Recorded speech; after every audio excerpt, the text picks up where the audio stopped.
Three, two, one, you are live. Okay, good evening, friends. Today we are having the 23rd webinar of the PG Track program being conducted by Delhi CSI. And again, I reiterate that we are having fresh batches and new learnings. So today we are going to start a very new, good 2 or 3 lecture series on stepwise understanding of the hemodynamic data. So hemodynamic understanding requires proper knowledge and proper implementation with understanding of the data. So we have Dr. Ranjan Shetty with us, who will be taking us through this interesting topic and give us some practical examples. We are fortunate enough to have Dr. Girish MP, Professor of Cardiology, Professor Sumod Kurian, Professor of Cardiology, Dr. Safal, Associate Professor of Cardiology, who have joined us on this journey today. They will be moderating this session. And along with this, we also have quite a few residents who are there live on this panel. So this is just a learning exercise, and I believe that those who have volunteered to join live as a panel, they would really have a direct experience. And all those who have not been able to do so, you do have a chance to join next time. This is also being telecasted live on the YouTube. Lastly, I would also like to reiterate one thing, that next week's session, the part 2 of the hemodynamics, will not be on Friday, but it will be on Thursday. Please make a note of it. It will be on Thursday, the second part, and everyone should make a point to attend that session also. So over to you, Dr. Sumod, to start the session. Yeah. Once again, it is our great pleasure to have Dr. Ranjan Shetty. As we all know, he's the head of the department at Manipal Hospital, Bangalore. He's a young but a very skilled and famous interventional cardiologist, and and also very skilled in teaching. We have already listened to his lecture on JVP, which was a very nice lecture, giving very practical tips. Now coming to the oximetry data and hemodynamic traces can be very confusing unless you have very trained mind as to how to go in a very orderly way, looking very systematically what to observe and how to interpret. So it will be very useful to learn, to interpret it in a systematic way. So I welcome Dr. Ranjan to come and explain, the hemodynamics in a, to explain the hemodynamics in a very systematic way. Welcome, Dr. Ranjan. Yeah. Thank you, Dr. Sumo. It's always been a pleasure. As I keep, telling. Last time also I've told that I am Dr. Sumo's student, and I've learned a lot from him. So it's really a pleasure to be in this forum, and it's so nice to. First of all, I want to congratulate Dr. Mohit and everybody for actually continuing this initiative. Thank you for having me. Now, the most important, I think all of you realize that the pattern probably for DNB, DNB is already changed. The DM pattern also is probably, maybe changing. I really believe it's for good, because nowadays many more aspects are tested, not just your clinical skills.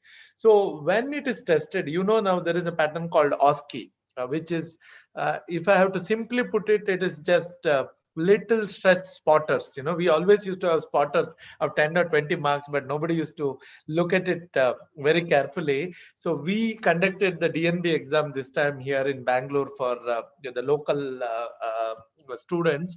And what we realize is now there are 25 questions which are put on the screen, and the questions are run by the central team from Delhi, and students are made to answer. Out of this 25, it's possible around 10 to 15 are actually on these. Little bit it will be on X-ray, CT. It's basically a spotter with 3-4 questions below it, and there's nothing better than having these things. So now when we discuss hemodynamics, what are we looking at? There are actually 3 aspects to that, and each of them will take some time, and we need to discuss in wide. I'm sure Dr. Mohit will have right people to present each concepts. So one of the concept of whenever it is given to you, what you are likely to have is a data. That means on a screen you'll have pressure data and you'll have oximetry data, the numbers. Basically the numbers will be on the screen, and you will be asked 2-3 other questions. The next one, what you're likely to have is a tracing. They're going to put different tracings.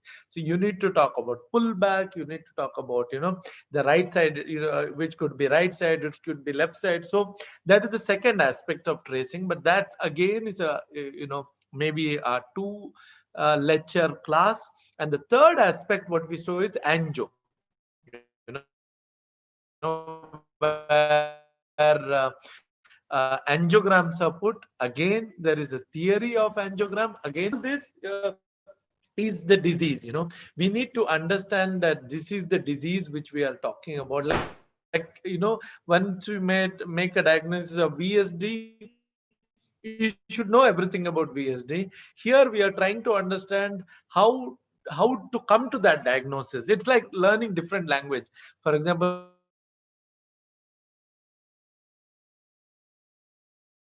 understand that that words and make that diagnosis, make that name. Now, how will a typical oximetry be? So I'm just going to share you one example, and then I'm going to go to theory. So this is how the oximetry data will be given to you. I put the diagnosis here, but typically they don't put the diagnosis, and they ask you to look at this, and they ask you to look at the pressure.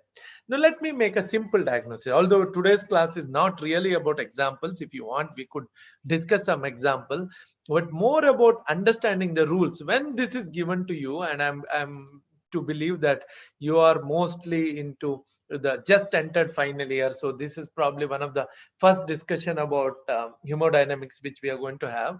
So how do you make a diagnosis when numbers are given? Today I'm just going to concentrate on numbers and charts like this. No graph, no angio. That would be for a different future class, which Dr. Mohit will choose, and we will go at this. So if a number is given, how do you make a diagnosis? So my suggestion, whenever a number is given, always look at saturation first and make what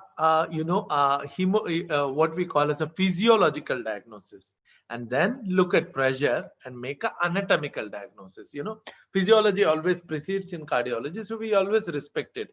So the key is to look at saturation and understand what it is. Don't worry about that. We will be coming into why each of them is different. So if I have to ask here, SVC and RA looks okay, but RV, there is a marked step up, which is 13. We'll come to the theory whether 13 is significant or not. That's for some time later. If you see, PA is almost same as RV. So there is a marked step up here. At this point, your mind should think, what are all the causes for step up at RV? Because that's what you see. And you also see, there is LV is fine, but at aortic level, there is some sort of systemic desaturation. You want the aortic saturation to be above 95 all the time.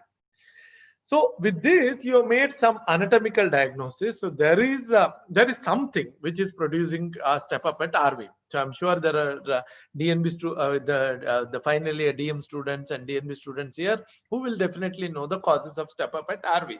Obviously, most common being VSD, but there are other causes which are also important. Now, next, once you do that, you look at the pressure to understand what is the diagnosis that you're making. What is the anatomical diagnosis?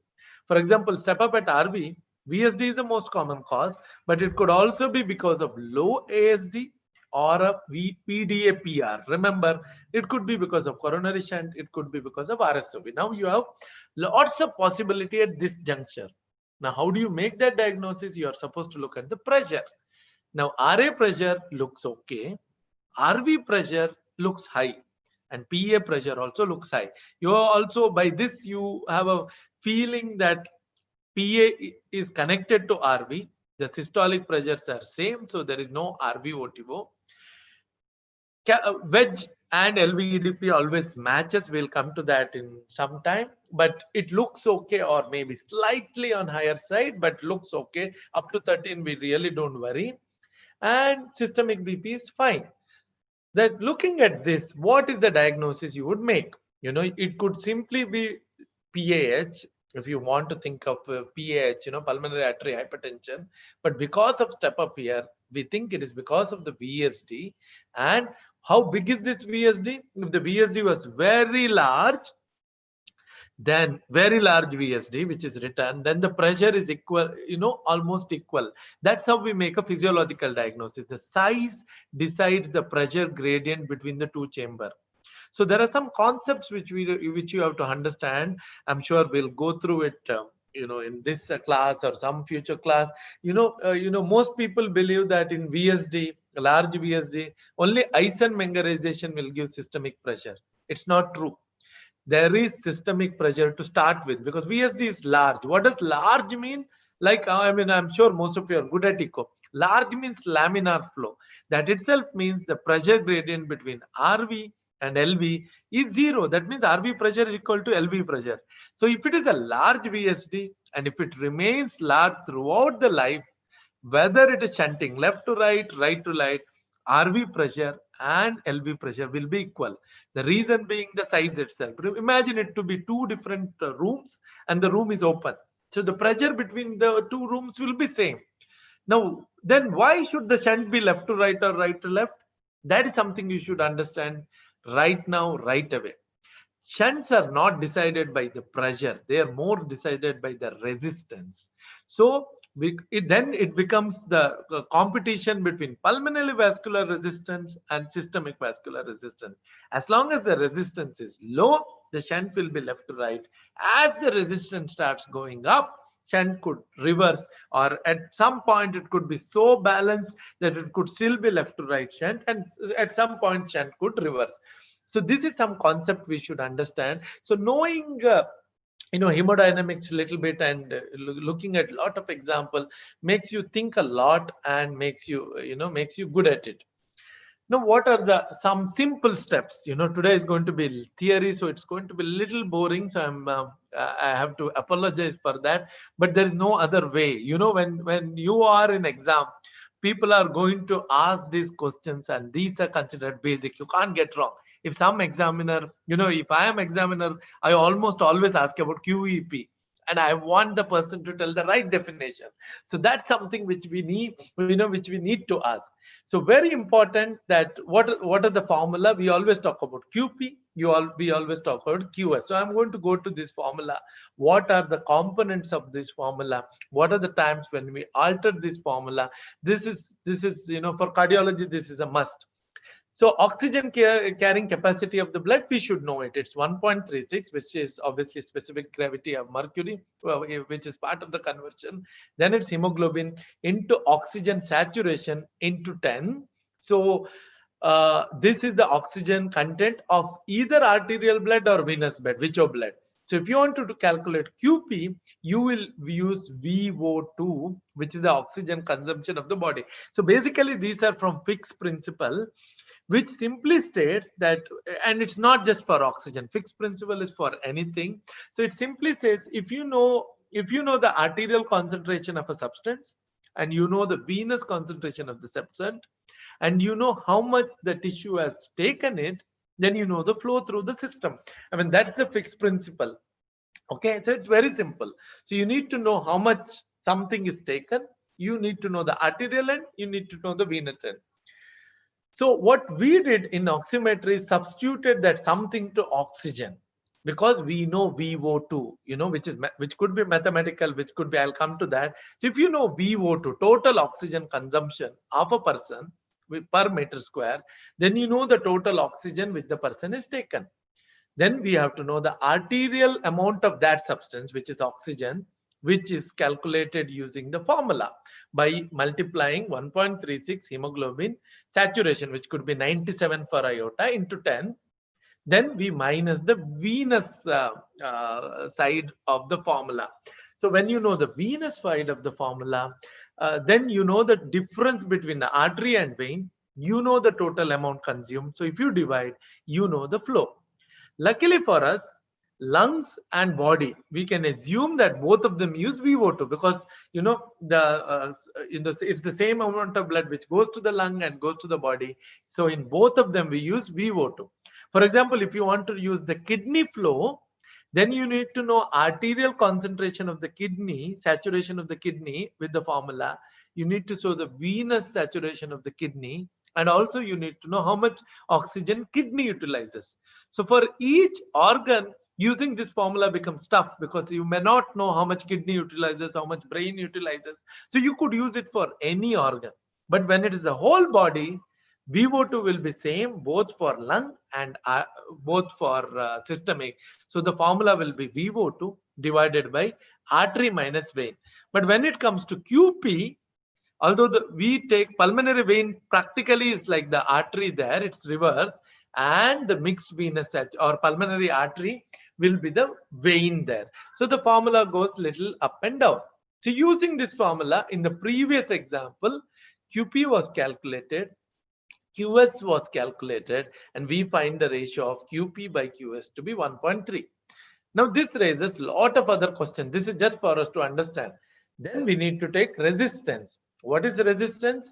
It is pressure difference between again arterial and the venous, the mean pressure difference divided by the flow across that particular chamber system. So for systemic, it is aortic mean minus RA mean divided by QS. For pulmonary, it is PA mean because PV is considered very low anyway, but you could do PA minus LA here divided by the pulmonary is PA minus LA divided by QP. So we get SVR, we get PV, SV, you get SVR, you need to index it to body surface area. So you multiply by body surface area, which is, 0.53. So there is an interesting aspect here. I'll come to that. When do you multiply and when do you divide? But this gives SVR, this gives PVR, you get 10.4 units. We also get ratio of 0.45. At this point, actually, if there are people interacting, I would like to ask them if it is okay with the our moderators. Could we ask one of the, Ajay or somebody, is this okay? What does he feel at this point? And then Sure, Ajay. Yeah. Dr. Ajay Ram, please. Sir. Yeah. So what do you think about this? Yeah. Last class also you were there, no, Ajay? Where the JVP? Yeah. Yes.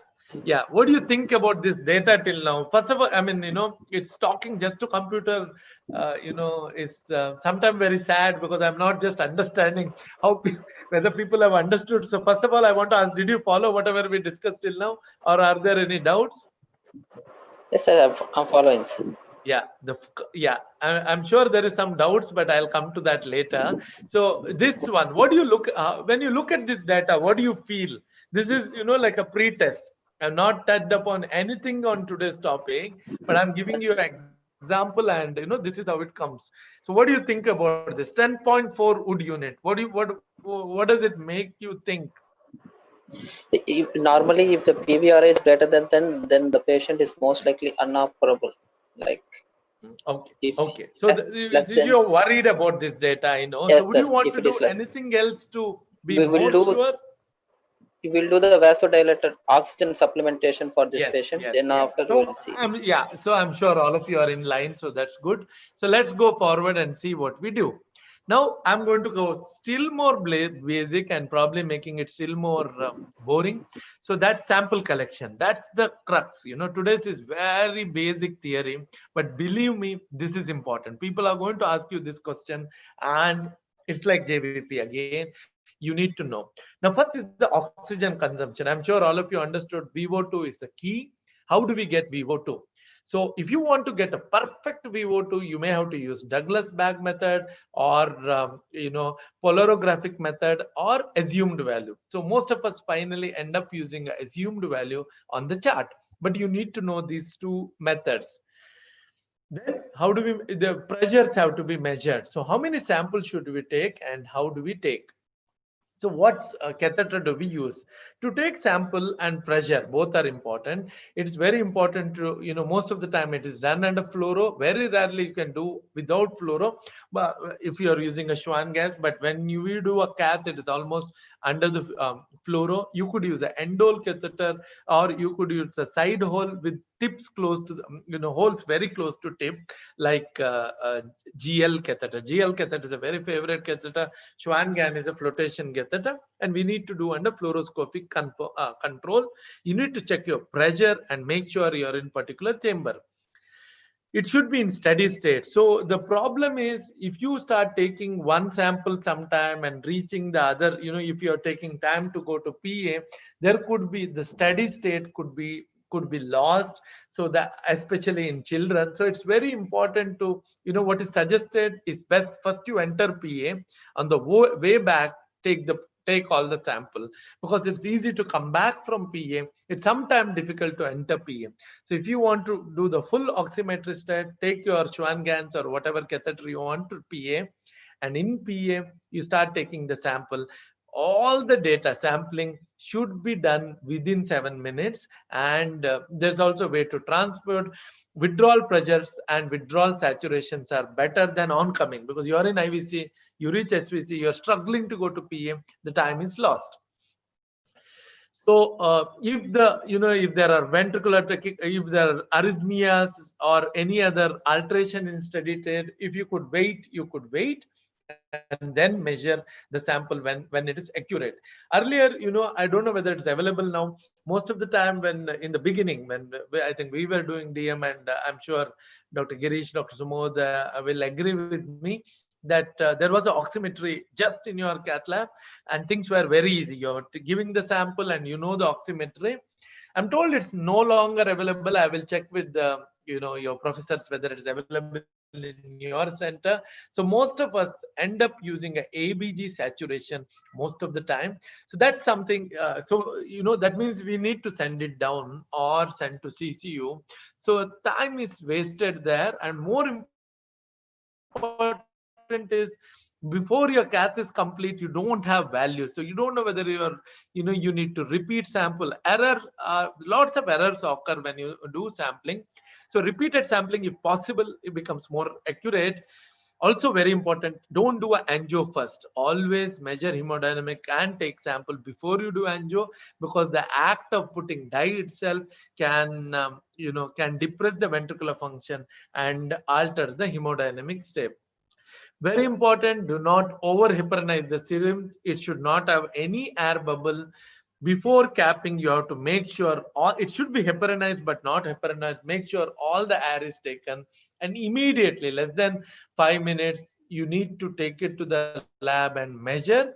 If it is delayed, you need to cool it with ice. You need to have ice bag, but it's not ideal. Best is to get plastic syringes are actually porous. So ideally, if you want to do it, has to be glass syringes, but you hardly get it. At least in our center, we don't get glass syringes.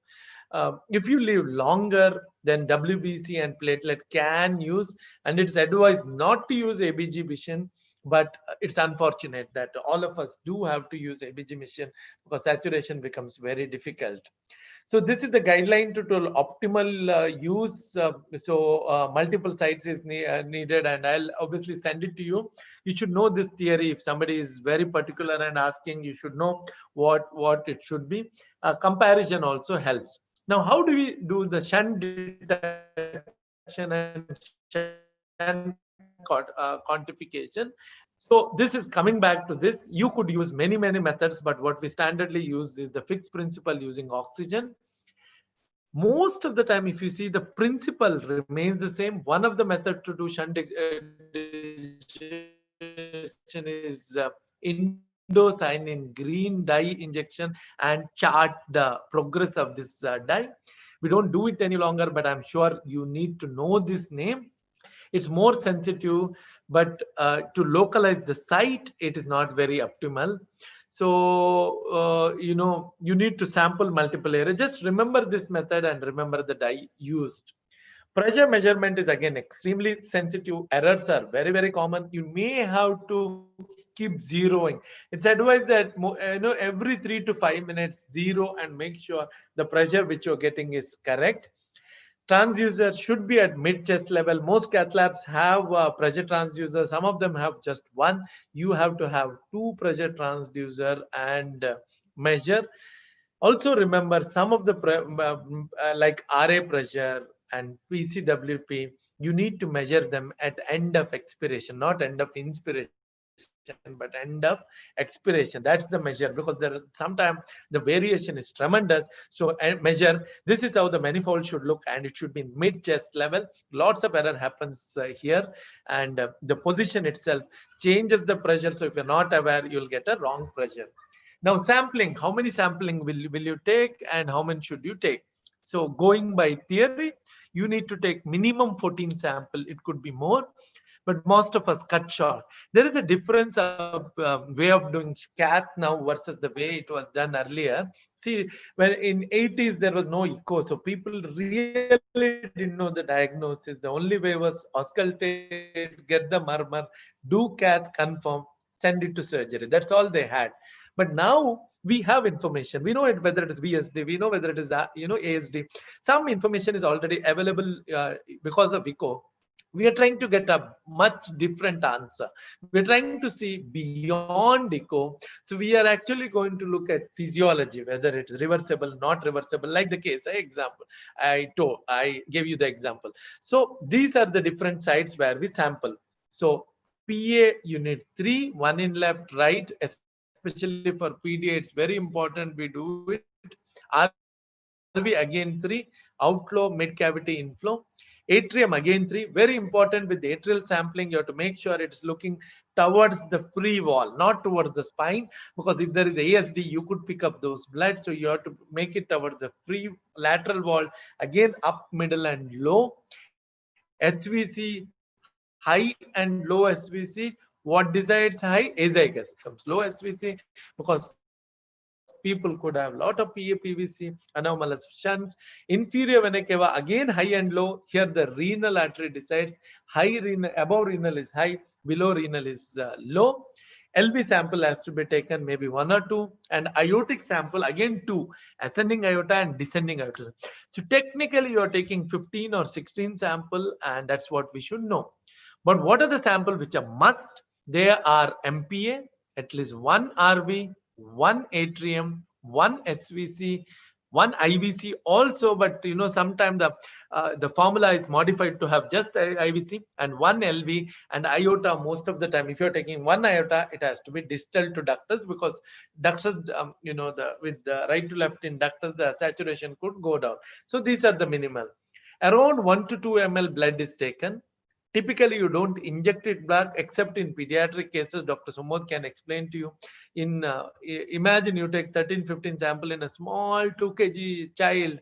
The child will have definitely hypovolemia. So in children, the extra blood, whatever we aspirate, is put back. Now, why is that? I would want to ask somebody among the venous, which is, can I ask Harnish Bhatia? I hope you're a student, Harnish. Your student, right? Yes, I am. Harnish? Yes, sir. Can you hear me? I am a student, sir. Yes, sir. Yeah, a little louder, Harnish. We cannot. Yes, sir. Yeah, Am I audible now? Yeah, you're audible. So which saturation is higher, SVC or IVC? IVC saturation is usually Well, higher, what is sir, the reason for IVC saturation to be higher? because brain takes up a lot of oxygen, and that's Sorry, why I the can't hear you, Harnish. Yeah, it's Because little louder, little more louder. Yeah. Harnish? Yes, sir. Am I better, sir? No? Much better. Yes. Yes. So, SVC saturation is usually lower, sir, because it drains blood from the brain, and brain takes up more oxygen compared to rest of the organs from the body. That's why. Okay. And IVC is higher. That's the reason you think? Yes, sir. Okay. Is there any other reason? The IVC is actually higher because of the kidneys. The renal veins have one of the highest saturation. Reason being 1/5 of the cardiac output actually goes to kidney, but the purpose is not oxygenation. Purpose is excretion. No. So kidney does not extract too much oxygen, and hence IVC saturation is higher. Okay. So 1/5 of the blood flow to kidney, and always suprarenal IVC, the saturation is higher. And that's why mixed venous, sometimes we discard IVC and we talk about SVC. The lowest saturation for almost any organ is actually coronary sinus, because heart extracts maximum oxygen. So this is about sampling. So we know, I hope there is no sampling error. So now let's see what is significant step up. What do you call significant step up? Now there are different criteria which is used. If you look at typically at oxygen consent, 2 volume percent high at RA and 1 volume percent at RV and 0.5 volume percent at PA is higher. That is the step up. So this is how the normal hemodynamics looks. That means the venous side looks almost okay. So if you see Harnish, SVC is lower, IVC is higher. So next time if somebody has talk about kidney, okay, kidney. And so when you combine, RA will come in between SVC and IVC, and typically SVC should be more than 75. If SVC is less than 75, that means the body is deconditioned and there is more extraction of oxygen by the whole body. Left-sided, it is typically around 100 or around 98 to 100, and right side, you know, it's typically around 75. At best, it is around 80. Pressures, all of you know about RA pressure and mean pressure. It's okay. So going by the pressure data helps us to link the system. What is very important is to look at LV pressure, look at RV pressure, and look at the chamber. If you find RV very high and iota very high, whereas PA and LV is low, that means the connection itself is wrong. So when you look at pressures, make sure pressures always get linked, so it gives you a good link of anatomical diagnosis. As I told, oximetry gives the pressure, so pressure should always be linked. That means RA mean will be almost same as RV-EDP, systolic RV and PA will be same, PA mean and PCWP will be almost same, and PAW and LV-EDP will almost be same or slightly higher. Great principle, the blood has to flow forward, so pressure in the proximal chamber has to be higher than the distal chamber. Now let's come to the calculation again. So some definitions are needed. What is QP? A blood flow through pulmonary capillary blood is QP, and QS is the blood which is going to the systemic circulation. So in a normal case, QP is equal to QS. Now the most important definition or what is asked from you is QEP. What is QEP? It's a very important definition. So all of you should know QEP. It means it is effective pulmonary blood flow. That means it is the blood flow which is going into lung to get oxygenated. You know, that means it should be systemic venous return or mixed venous return, which actually goes to lung to get oxygenated. So if I can ask, you know, Ajay here, or yeah, it's Suryakant. Yes, Suryakant, name one condition where QEP is low but QP is high.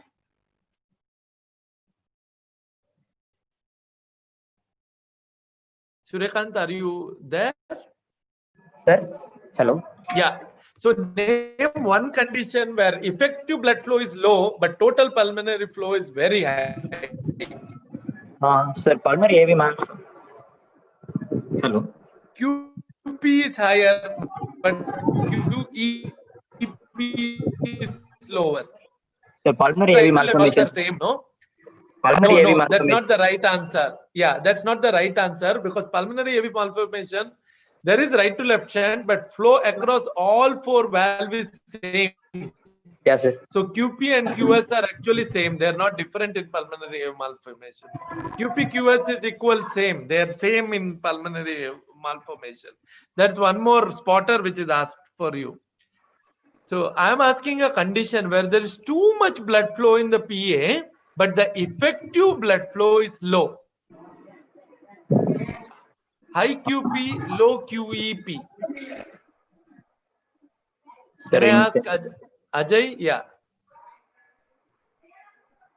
Ajay Ram, Dhanji, anybody want to? Anybody? Yes, yes. Dr. Mohit, you please choose the people. Sumod will be doing that. No problem. Okay, Dr. Sumod, please choose and ask them. Yeah. Yeah, thank you. Wonderful. I'm sure otherwise everybody will sleep off. Yeah. No, it's interesting. Sir, can I answer? Yeah, Harnish. Yeah. It's in cases of left to right shunt. So whenever there's a left to right shunt, the pulmonary flow is higher, but the effective pulmonary flow is lower because the mixed venous blood coming to the pulmonary circulation is less. Yes, that it's right, but in those conditions, QP will be equal to QEP will be equal to QS. No, it is the extra is the systemic run. But the answer to this So question, if it's you're a not wrong, bidirectional, but if it's it's a not bidirectional shunt, then in that very good. case, But what would be a classical example of too much pulmonary blood flow, but too little oxygenation? Ajay wanted to see. Ajay want to say? TGA, no? Yes, Ajay. Yeah, Ajay? TGA. yes, sir. Yeah, Hello. yeah, understood. No, TGA. See, TGA, TGA. pulmonary venous return keeps going into pulmonary artery. Too much blood in the PA. Patient is in failure. But if there is no proper mixing, that means TGA requires either a large VSD or ASD PDA. You need both for mixing. But if there is no mixing, the effective blood flow is low. So what is QEP? Just to make you to understand, it has to be systemic venous return which enters the pulmonary artery. That is QEP. Left to right is not wrong, but there QEP will be actually be equal to QS. It will be equal to systemic flow. So QEP in any formula, remember this, in any formula, the lowest number is QEP. So if you're calculating, if you get QEP higher than QS or QP, your calculation is definitely wrong. So it has to be systemic. So let's go into different formula. So this is what I started, a fixed principle, VO2, both for systemic and PA we use. So it's a very simple formula as we already discussed. So for shunt calculation, what do we do? So either you get VO2 by, Douglas glass, which Douglas bag, and based on helium, based on oxygen, where inflow, outflow of amount of oxygen and carbon dioxide is calculated. You know the body surface area, you know the how much VO2 is calculated.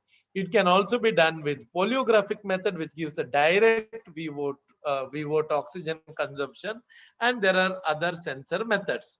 But what we use is empirical formula, and all of you probably should carry this formula with you. In children, we, less than 3, we use 125 into body surface area, and there is a formula for body surface area. Most people after 3 we use this. The important point is this chart does have age on one side. After 40 it is assumed to be same, and heart rate. With changing in heart rate, VO2 changes. This is the error which can be made if you don't know this, but it has to be multiplied by body surface area. This is indexed to body surface area, so you need to multiply. So, but oxygen actually is a combination of saturation as well as dissolved oxygen. Most of the time, we do not consider dissolved oxygen at all. We just don't consider it in our formula most of the time. But which are the conditions where you should use? Because actually dissolved oxygen is 0.003 into PaO2. How do you get PaO2? By ABG. If you anywhere present days we all send through ABG, so we know PaO2, but we discard this part. We only look at saturation. That is hemoglobin into 1.34 into saturation. We already discussed that into 10. So plus 0.03 into PaO2. But if you use high flow oxygen, like I think Ajay was suggesting for the last case, make sure you add this. And this can't be added at the end. It has to be added at each. At arterial side, you have to add. At venous side, you have to add. At each formula, you need to add it. So total oxygen is when it's fully, it's combination of fully saturated plus dissolved, but most of the time dissolved is taken out, and this is the formula which we use. Please look at this formula once so that you understand. And dissolved is calculated by 0.003 into partial pressure, which is a very small number. But if FiO2 is high, the error is up to 20%. This is one of the reasons when FiO2 is high, you use 100%, but you're not use the dissolved calculation. You get QP, QS to be 10:1 and 20:1. Remember, partly it's an error. So if you use oxygen, make sure you account for dissolved oxygen. Now, what is QP? O2, VO2, which is from the chart, divided by pulmonary venous oxygen content, not saturation. It is the total formula minus arterial oxygen content. But there are some things which are common. So what we do is we take calculation, and QS is again artery iota minus mixed venous. So which is the mixed venous? It varies. Actually, it varies. Most of the time when we do shunt, we do it by Flem's equation, which is 3 SVC plus 1 IVC divided by 4. You could also take 3 SVC because it is very close to 3 SVC, but it keeps varying. That number keeps varying. So mixed venous could be SVC alone. It could be 3 SVC plus 1 IVC. But if you are not talking about shunt, it could also be the sample prior. If you are very sure there are no step up. So in a VSD, atria could be mixed venous. For a PDA, the RV could be mixed venous. That's also possible. But typically, most of the time, you use 3 SVC, 1 IVC. This is must if it is ASD. But for others, for example, if you are doing a DCM cardiac cath where you know there is no shunt, then the best mixed venous is actually pulmonary artery. It's an artery, but it's the mixed venous because blood is really mixed by RV and then shunted to the PA, then ejected to PA. Hence, that will be the best. How do you do QP by QS? It becomes simple because you have taken out so many things, but it is ulta. So QP by QA is systemic saturation minus mixed venous divided by pulmonary minus PA2. Because this is in denominator, it becomes ulta. So this is very easy. For example, if iota is 96, SVC is 66, then 96 minus 66 is 30, it comes here. And PA is say 88 and PV is 98, that becomes 10. So 30 divided by 10, 3. So you can easily make it 3:1. So as a simple equation, it becomes very easy, especially when it is given as a spot term.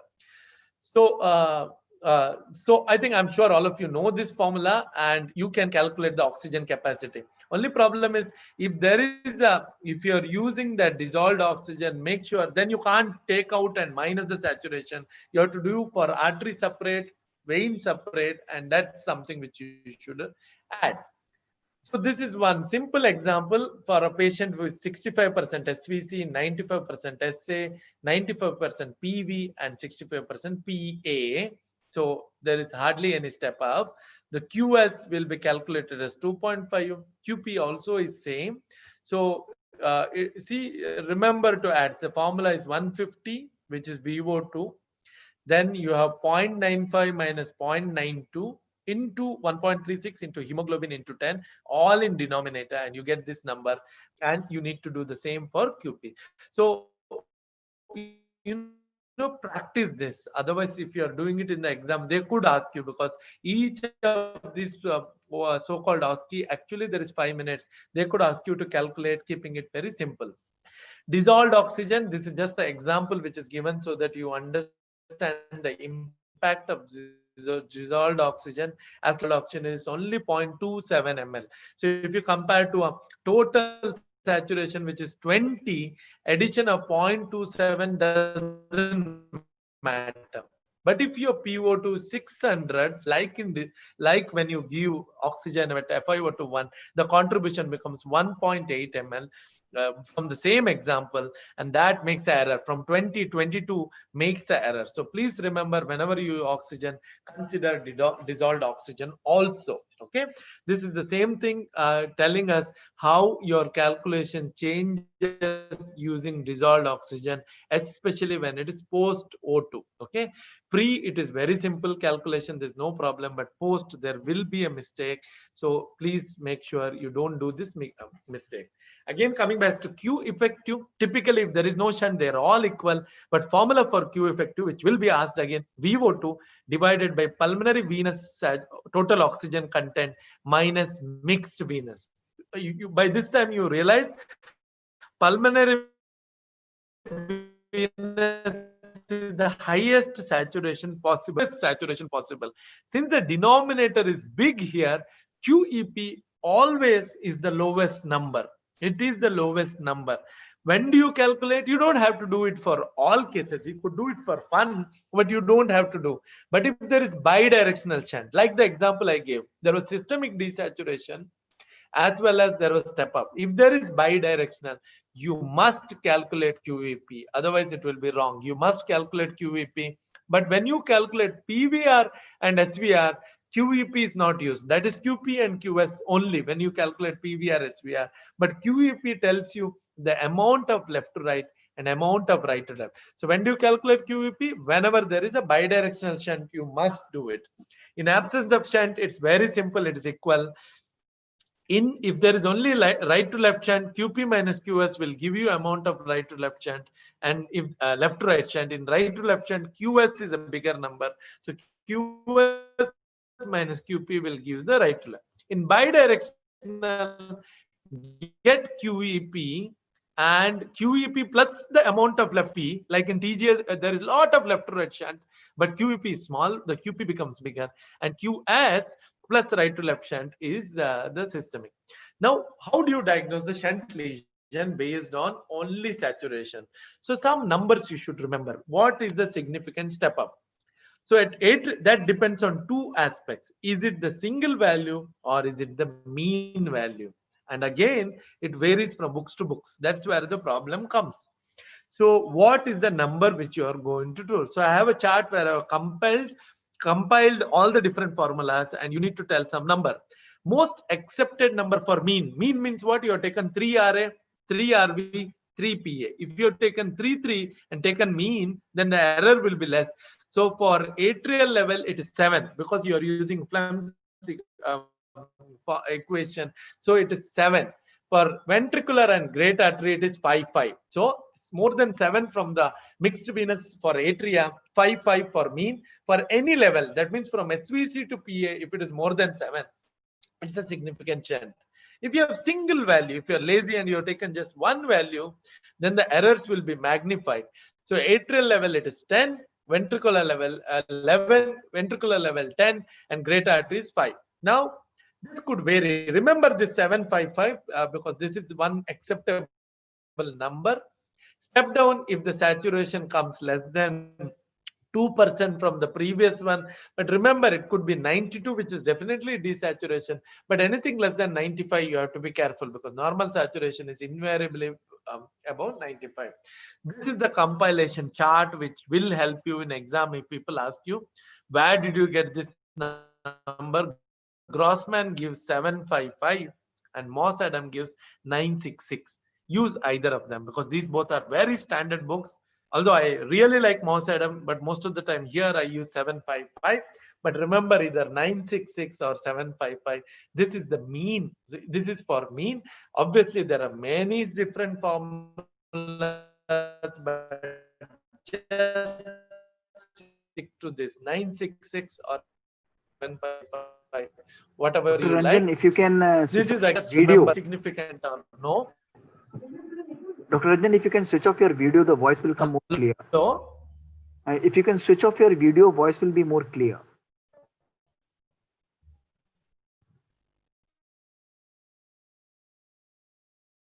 now, Your voice is breaking in between. yeah, is it okay now? I think I have a perfect. little. Yeah, it's Perfect. Okay. So let's stick to the clinical significance of the shunt. What shunt is significant? Dr. Mohit, also just tell me when to stop because I'm going a little slow because this is the new group. Anyway, we are continuing in the next class. Just let me know when to stop, Dr. Mohit. I do have some examples. So whenever they want, we can stop, do some examples. Okay. Please. Yeah. Please. So shunt, see in echo, in clinically shunt more than 2:1 is considered large shunt. In echo, it is 1.5. In cath, also it is 1.5. Less than 1.5 is considered small. Anything above is large. If oxygen consumption is not measured, still you can do QPQS by the formula which we discussed. Now let's talk about decision to operate or not operate, depending on what we did see. That is where resistance has value. So what is PVR? It's pressure divided by the flow. So mean PA minus LA divided by QP will give PVR, and PVR is expressed in Wood units. It is 80 dynes per centimeter cube. So normal value is typically 1 or 2, but less than 3 is normal most of the time. PVR is high at birth, and it is indexed to Wood unit most of the time. So there are many factors which affect PVR, including hypoxia, lack of breathing, hypercapnia, mechanical obstruction. In children, sometimes the PVR is high because of the nasal obstruction. factors that decrease PVR to do our calculation, and high dose calcium channel blocker, which we do. Sometimes we use high dose calcium channel also to see the once we know that it is a responsive in PAH. We don't do it a lot now. SVR iota minus RA. It's artery from vein for that system divided by QS. So vascular resistance are, this is the formula. Again, you need to know for this formula and you need to understand it. How do we, this is very interesting and important. How do we, index it? If you have taken QP and QS, which is non-index, then you need to index it and get it into a indexed value. So for QP and QS, you divide. So here you multiply. Please remember, here you don't divide, you multiply. Actually, there is it's actually a little there is an article in PubMed, and you should go through that. There are lots of articles about PVRI. Out of those many articles, 56% actually multiplied body surface area, and rest actually divided by body surface area. So it is still a little controversial whether you should divide or multiply, but it is multiply. Reason being, you are dividing the flow, so you have to multiply the pressure. So, and the formula also, wood unit meter square, if it is there, then it becomes PVRI. But there are people who divide and make it divided by meter square. I believe this is more correct. You multiply is more correct. We'll ask Dr. your other expert, what do they do with PVRI? Resistance ratio, you divide PVR by SVR. If it is less than 0.25, it's definitely operable. Middle is a gray zone. More than 2/3, the operability becomes very less. So you could look at the absolute value. You could look at the resistance. You could also look at changes which occur post-oxygen. How do we look at changes? We need to do reactivity test. Typical reactivity test which is made is actually using oxygen. You could also use NO, difficult to get, but it's possible. 100% oxygen for 10 minutes is what you do. If there is more than 20% decrease in PVR or its ratio, final PVRI less than 6 or ratio less than 0.3, it is useful. But it is not as simple as that. There are real exceptions, literally precludes surgery, whereas in PDA, a drop in pressure is most of the time just enough. A drop in pressure is enough.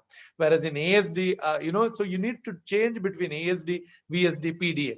Typically in exam, the cutoffs given for PVRI for ASD is 5 least, VSD is 10, and PDA can go up to 15. So you will accept a higher PVRI for VSD and PDA for operability. But for ASD, the PVRI cutoff is very low. When in doubt, you do not operate these conditions. When in doubt, you leave. Why do you leave? Because the natural history of Eisenmenger is way, way better than natural history of PPH. One more thing, the young graduate who come out of cardiology, when you finish your cardiology, when you have to do this tests, you will have a natural bias to make it operable. Believe me, it happens. It's about the way we are cardiologists, so we are very optimistic people. So there is a natural bias to get it operated. Do not fall for it. A case which, when in doubt, you do not operate, because operating makes a Eisenmenger into PPHN. And natural history of PPHN is very poor. 5-year survival is 10 to 15%, whereas Eisenmenger 20-year survival could be more than 80-85%. So among them, Eisenmenger is a better this one. But do all the tests, be very sure, give the chance to patient. But all I'm trying to tell you is, when in dictum is not to operate when in doubt. You're not giving benefit of doubt there. Okay. Now, some example here, VO2 is given, QP is 15 based on this, and QS is 4. So this VSD is shunting 3.7 time. And you could also calculate, you could do a lot of calculation. So today's work, what I want to do is, I'm sure most of you do have some CATs with you. I want you to measure QP and QS for all of them. At least do it for 5 to 6 cases right now, in the sense in the beginning of your final year, so that you know the concepts well, and when you really have to do it, you know the formula and you're not fumbling in the exam. So approach to analytics, I think after that I might, I think I should stop after this, maybe by giving 1 or 2 example, and we can do a lot of example after that. I remember Professor Mohit really telling that people's attention is only for 40-45 minutes. I totally agree with him. So first thing to see when the data is given, is the data accurate? Is it absurd or is it possible? What are the chambers entered during the cath? Is there systemic desaturation? Always analyze saturation before pressure. Pulmonary, is there pulmonary venous saturation given, or do you derive it? Is there significant step up or step down? Is the ventricular atrial, are they concordant or discordant? That you get it from the pressure. Is the aortic pulse pressure very widened, indicating some aortic runoff? Is intra-atrial septum and intraventricular septum intact? Step down occurs in any right to left shunt. All of you already talk about pulmonary AV and parenchymal disease. Remember, when we do cath, we will discuss some of them. There are reasons for step down at atrium, ventricle, aorta, or descending aorta. Step up is very important. You have to know it even in your sleep. Step up at atrial level. Step up significant atria will be 7. Going by this one, if it is mean, the causes of step up is ASD, PAPVC, Gerbards, VSD-TR, RSOV, and coronary AV fistula. Step up at ventricle could be VSD, low ASD, PDA-PR, RSOV, AV canal, again coronary AV fistula. Step up at great artery could be PDA, outlet VSD. Anything very away, it will actually come in the next chamber. Once you have PR or TR, it will come to previous chamber. Coronary AV fistula, RSOV. Also, you should add surgical graft, like a BT shunt also produces a PD. If there is a desaturation, you need to have systemic approach. If there is a PA, if the aorta is desaturated, first thing is pulmonary vein desaturated, in which case it is because of the lung or pulmonary AV fistula. So if there is a pulmonary venous sample, it helps you. If not, you need to go the level of desaturation and understand whether it is an admixture lesion or they have rules. What is a transposition physiology? PA saturation above aorta is transposition. That occurs in transposition, that also occurs in tossing wing. What's the admixture physiology? There is a chamber which all the blood mix, which could be atria, which could be ventricle, which could be great artery, and beyond that, the saturation is same. That means aorta and PA saturation is either same or nearly same. Aortic saturation more than PA is like what you get in TOF physiology. Okay, so there are multiple ways of desaturation, and then you look into this. I think this we will do with examples. Without that, it's going to be tough. So, I'm going to stop here and take question. Yeah, you have some problems with you, Dr. Yeah, I have, but it must be in one more presentation. I'll put that presentation. Yeah, 1 or 2 they can solve. So I think they should solve. Even if they're simple ones, they will start interpreting the data. Yes. I will do that. Let me put. I'll just go through that. I think Dr. Samod and Dr. Girish, we can take a couple of questions. Yeah. By the time, why don't you all ask question, Dr. Girish? I'll find out if there is a. I'll open one more with example. Any effect of Dr. Ranjan, any effect of the anesthetic agent used for yes, inducing anesthesia in such patients? For this, effect of anesthetic, I think this is a very practical question, Dr. Girish. Yes, it does affect. The pressures get varied with drugs like ketamine and other drugs. The biggest problem is the sedation. If there is sedation, that sedation actually brings a lot of problem into produces systemic desaturation, and that's really problematic. So we have to be careful, and if possible, take pulmonary venous, direct pulmonary venous saturation. So And that will. a word or two about the effect of oxygen on systemic circulation. Yeah. Dr. Girish? Yeah, effect of oxygen on systemic vascular resistance. Yes. If Yes. at all, if Would you want to answer that, Dr. Girish? Would you want to explain? I'll just put my next slide. So you give your tips and tricks to students. By that time, I'll just put the next slide, Dr. Girish. Okay. So as one thing which you should all be noticing is effect of isoprotenolol in the pulmonary blood flow or pulmonary vascular resistance. Contrary to what you have in systemic circulation, beta 2 stimulants are known to cause pulmonary vasodilatation. So unlike the systemic vasculature, pulmonary, the effect of adrenergic system is to actually reduce the pulmonary vascular resistance. So in the same way, oxygen can actually increase the systemic vascular resistance and might change the mean arterial pressure. So you should be very careful about that. And also, if you are using ketamine as the anesthetic agent to induce anesthesia in such kids, so you have increased dysphagia, which can cause problems in their calculations. And so also you should always be very valid point. Yeah. Very careful about over sedation, and the only link you might be having about over sedation is a rise in PCO2 levels in your ABG. Correct. Very, very nicely put, Dr. Girish. And also, I think one more thing they should know is the pulmonary venous. If there is a system, how do you calculate the PV? You realize PV is there in all formulas. So how do we know what actual PV is? So if they have taken PV from 2 veins, the average it, that could be the PV. If not, you assume it to be same. If you don't suspect a systemic desaturation, you assume it to be systemic saturation, whether it's 96, 95. If there is an admixture physiology and you think the systemic saturation is low, then you assume PV to be 98. That's how you do with PV. So 3 different reasons way to get PV. One is PV itself, if you can get. If not, it is if there is no desaturation, the systemic saturation, or the third one would be assumption. So PV could be assumed. So Dr. Sumodh, if you could call out people and ask them to 1 or 2 cases we could solve. Dibanjan, want to try first? Dibanjan? Hello. Yes, this is a 6-year-old child, asymptomatic, acyanotic, S2 wide split.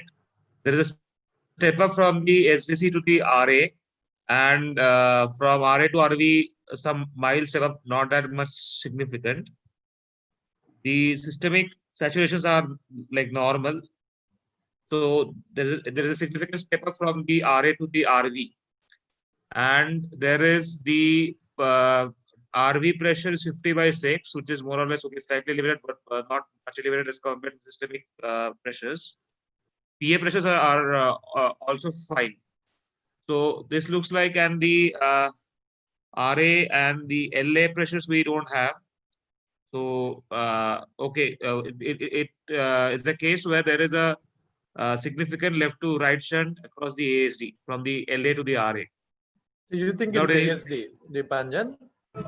Yeah. So the step up is from RA to yeah, RV. you should, SVC to RA, no? Yeah, you're right. Yes, step up is from SVC. See, when you are given a real example, it's better to use the actual numbers, Dibanjan. It's better to use, like here, there is 13 step up, that makes it very real. So try to use those numbers rather than just telling step up. You're not wrong. Just step up. Use 13, step up in oxygen saturation by 13 at RA level.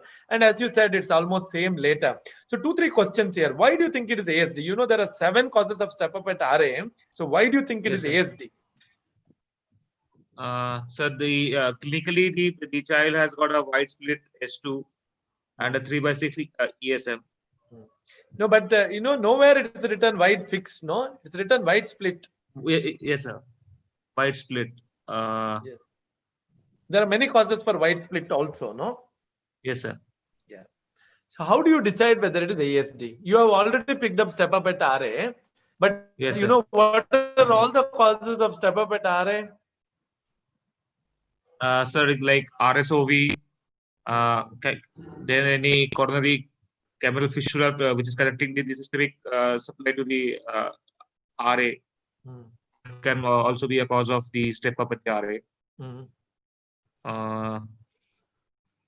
Yeah, but yeah, there are many causes. So how do you say this is ASD? What is the hallmark of a large ASD?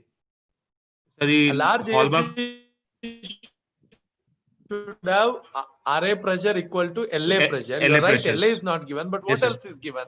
So the Not given, but what is given? arterial Wedge is given. given 10, 12. Wedge A is of 10, given. V of 12, mean of 10. Yes. Is the So- wedge should ideally be LA. So LA Yes, is sir. not matching RA. So LA is higher than RA. RA. And A is not equal to V. ASD also typically has A is not equal to V.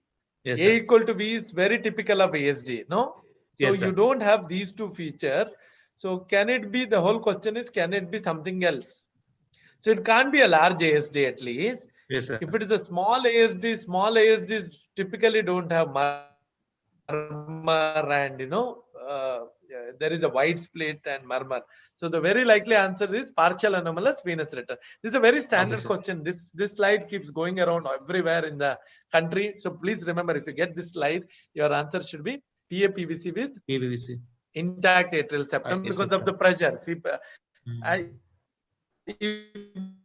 if the chamber is, if there is a communication between two chamber which is large, then the pressure will be equal. Okay. Okay, I sir. hope others followed. So let's start with the next example. Yes. Ajay. Dhanji, yeah, Ajay, Dhanji or Ajay? Sir, here coming to the CAD data, there is nothing. First, see it carefully. Yeah. Yes, SVC saturation 60, IVC 73, RA 70. So then pulmonary, the overall the saturation of the venous is normal, sir, here. And then coming to arterial saturation also. Arterial saturation also normal. There is no systemic desaturation. Coming to pressure data. Okay. See, it is normal study only, sir. I think that pressure data also normal. LA pressure, something pulmonary, completely normal, I think. Yes, very good. Really takes guts to tell normal. Okay.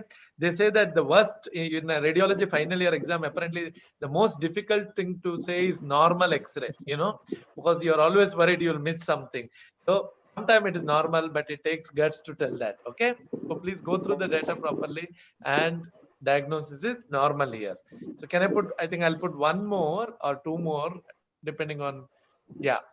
What do you think these are?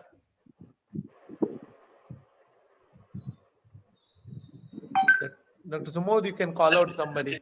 Dhanji, you want to try? Dr. Dhanji, attempt. Dhanji is not there. Harnish, Harnish, want to try? Yes, sir, I'll try, sir. There's a step up of 10 from RA to RV. Then there's no step down on the left side. Left side saturations are normal. Coming to pressure data, RA pressure is normal. RV pressure is also normal, slightly on the higher side, but normal anyway. And otherwise, left-sided pressures are also normal. So I think it's a left to right shunt at the ventricular level, most likely VSD. Since RV pressures are normal, it's most likely a restrictive VSD with left to right shunt. Okay, that's a good point, Dr. Harnish. So you realize that based on the, but what do you think is the amount of shunt here? If you're supposed to calculate the shunt, how much is the shunt? QP by QS ratio we have to calculate. Yeah, you for can that. do the QP by QS here, no? Yeah. 98 minus 66 is 22, and then pulmonary vein. Okay, 99 minus 76. So sorry, 32 by 20. 32 by 22. So that's around 1.4, 1.5, 1.4, sir. Yes, 1.4. That's good. So you realize it's restrictive both in shunt as well as size, you know. So that means it's a small VSD. When will you call it a moderate VSD? So based on this, you know, I want you to understand VSD a little more, Harnish. So VSD based on size, we call it restrictive. That means high gradient. Moderate, that means there is gradient, but it, you know, the gradient between the two chamber is not too high. It's more than 20, but it's not too high. Where or it is large, that means it is laminar. Then based on shunt, we can have shunt less than 1 point, you know, less than 2:1 or more than 2:1. Remember, sometimes the small VSD also can have large shunt. Okay, and these don't Eisenmangerize, but they can lead to LV dysfunction later. So VSD is very interesting. So you know, please understand the physiology of VSD little. That helps you to make a better diagnose. So it is restrictive versus non-restrictive. Size wise, it is restrictive. Shunt also independently you have to calculate. Size is different from shunt. Shunt also is less than 1.5:1. Okay. So one more. This is just a calculation. You are right, it is 1.4. So the whole calculation is made. Please do some calculation at home so that you get the proper this. Suryakant? Next one, Dr. Sumodh, you can ask anybody. Suryakant. Suryakant or Ajay Ram, anybody? Sir. Yeah. Hello.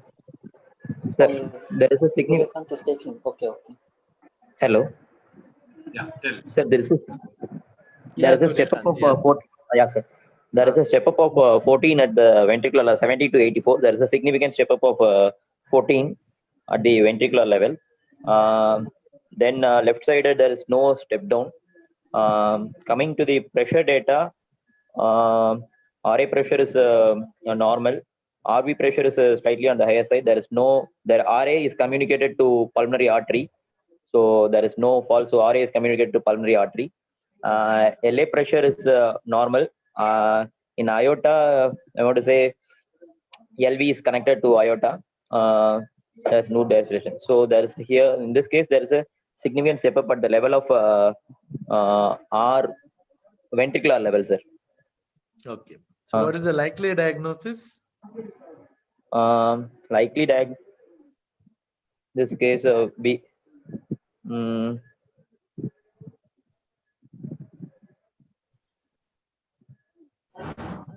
So here we can see that the A of the RA and A of the LA are identical. Hello. RA and LA, is it? A is identical, but the mean is not identical. Mean is not. Sir, low. Mean is not identical. If it is a ASD, you have a mean identical and A equal to V. Yeah. Sir, low AST. You need to commit, may Suryakant. It's okay. Sir, low AST may be a possibility. You think it's low ASD? Low ASD, but then, you know, if the low ASD is significant and it is producing this kind of step up, the RA and LA pressure should be same, no?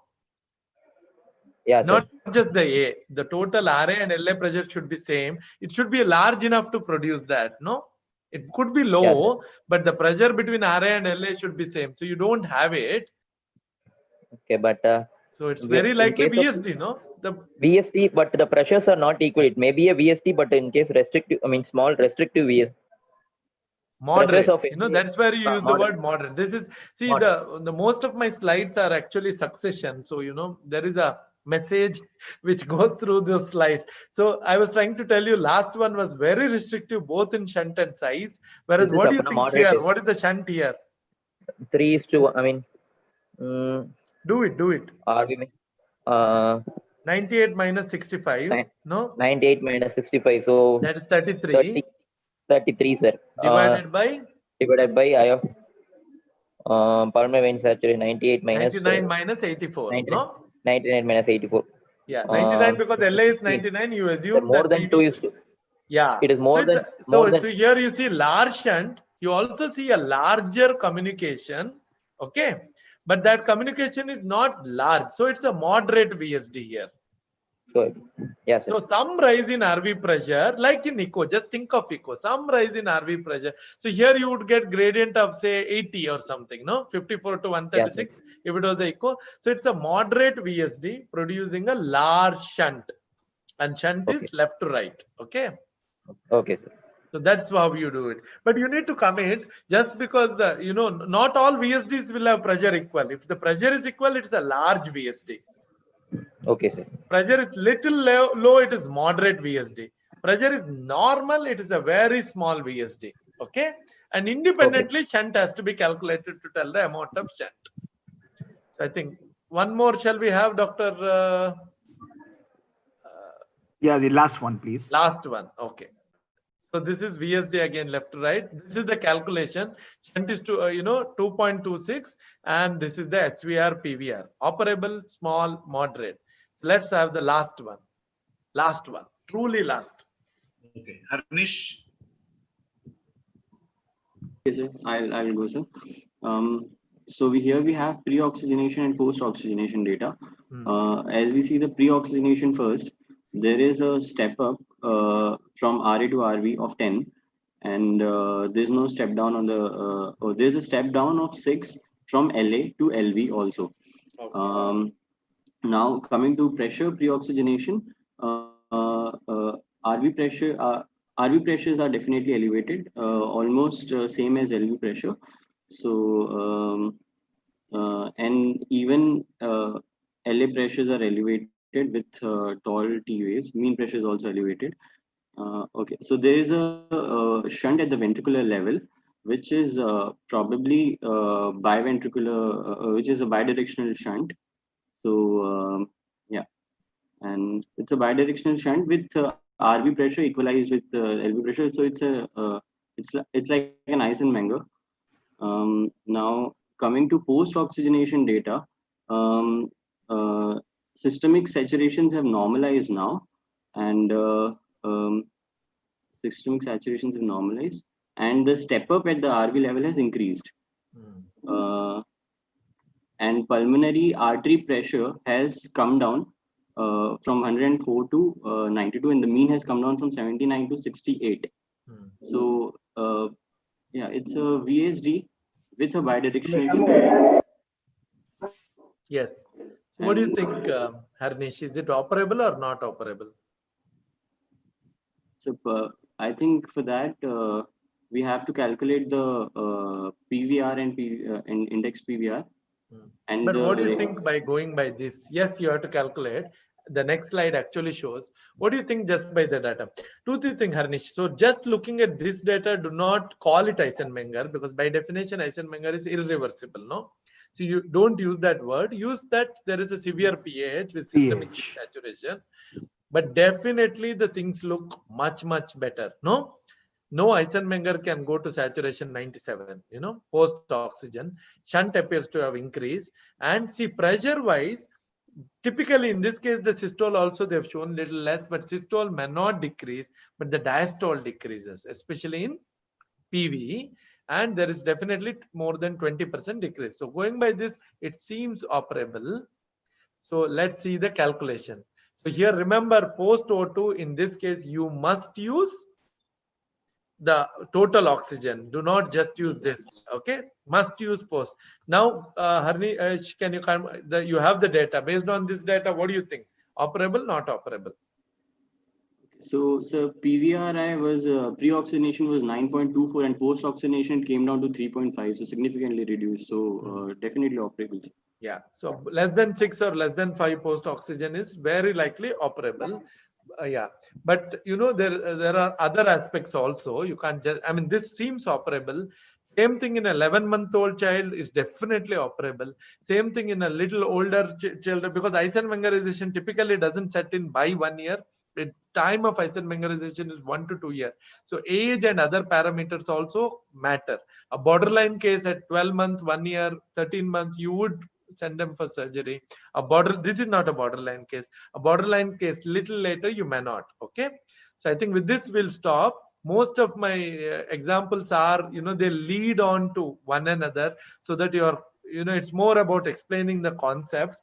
So whenever we do it next, Dr. Mohit, I think we can go ahead with this one. Yeah. So most probably we'll be continuing on next Thursday. I'll take a time from you. Yes. And so that it is a continuum. Thank you so much. Dr. Sumodh, any comments? Dr. Safal, Dr. Grish, any comment before we end?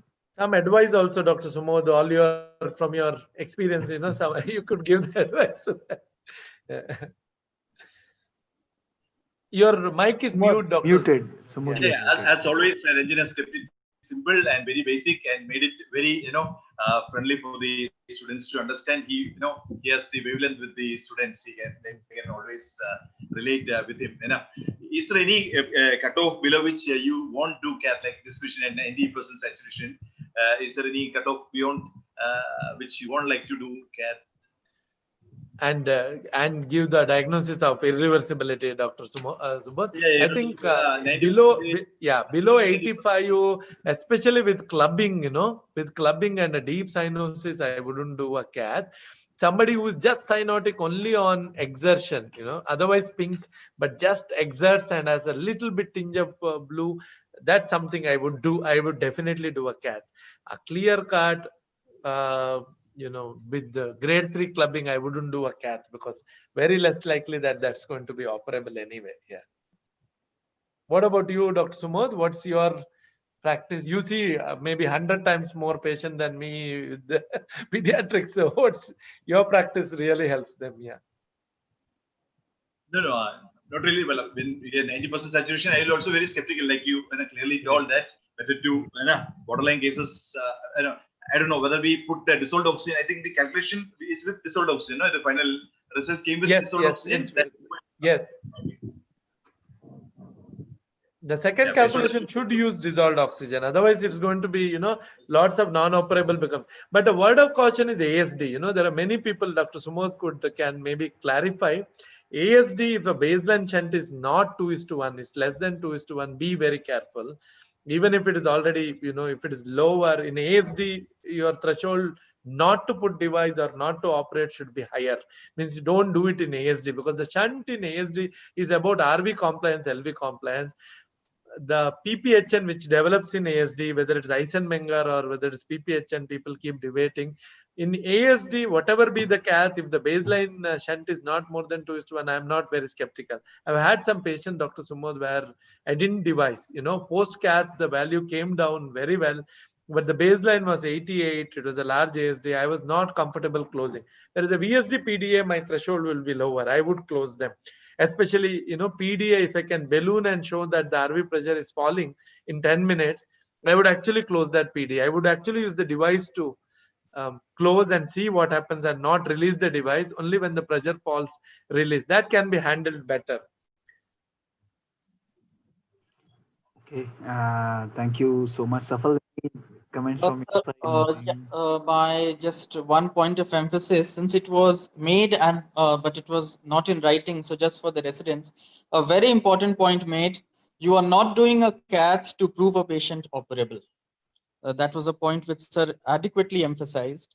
And there is no cutoff, no magic figure that you have to achieve, that you just achieve 5 or 6 and it makes a difference. 5.9 and 6.1, these are artificial, it's a continuum. So very important point that he made was you're not doing a cath to make a patient operable. And that tendency is there, which he did mention. And my question to Sumod sir, for indexed PVR, are you dividing, because there are two schools of thought, are you dividing by the body surface area or multiplying, sir? As Ranjit told, when since the QP is in the in the denominator, the body surface area will come up. So generally we multiply. It's very interesting, Dr. Sumod. Yes, because I have also gone through it to and fro multiple times, and it is difficult. Then when I had to actually prepare, I reviewed it, and it's interesting to see that Medscape article which reviewed exactly this point, that how many people are multiplying and how many people are dividing. I told you 56-44. So that's and unit changes, because if you multiply it will meter square, if you divide it will be meter -2, and but they have taken multiplication as the right answer, not the division. Yeah. Okay, thank you so much. Thank you, Dr. Sumod, Dr. Girish, Dr. Safal, and thank you all the fellows and students who have joined us and actively participated. Let me tell you, today was a more theoretical aspect and we could take up some problems, but the next session, which is on Thursday, please remind all your friends and colleagues, it will be on Thursday evening. We will have series of problems and interpretations of various hemodynamic data. I will take time from Dr. Ranjan to, I've already taken time in front of Yeah. you to have that session next week. And we hope to clarify more doubts. And I would just suggest that take out some time to read this hemodynamic data, the articles in 1 week time, so that you will be able to master and practice them and practically use them when next time these problems are presented to you. So we'll be continuing with our 24th webinar next Thursday. Thank you so much everyone for joining us. Thank you Intas for helping us with this nice platform and nice academic initiative. See you next time. Good evening and good night. Bye. Good night, everyone. Thank you, Dr. Ranjan. Bye. Thank you. Bye.